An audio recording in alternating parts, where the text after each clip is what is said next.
God's own enemy. enemies. There you Yes, go. yes. God's own enemies.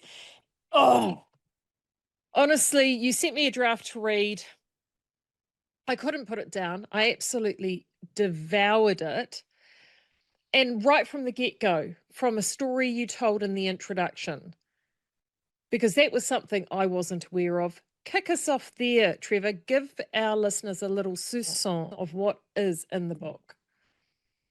Well, it starts out with a story from Moscow about a famous New Zealander who was basically a pretty disgusting sight of person.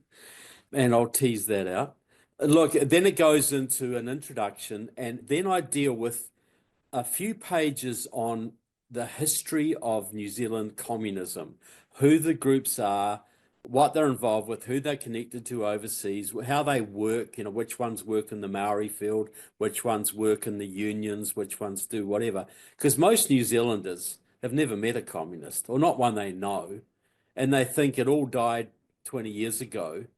And so I introduce it, show they're still there, they're still very active.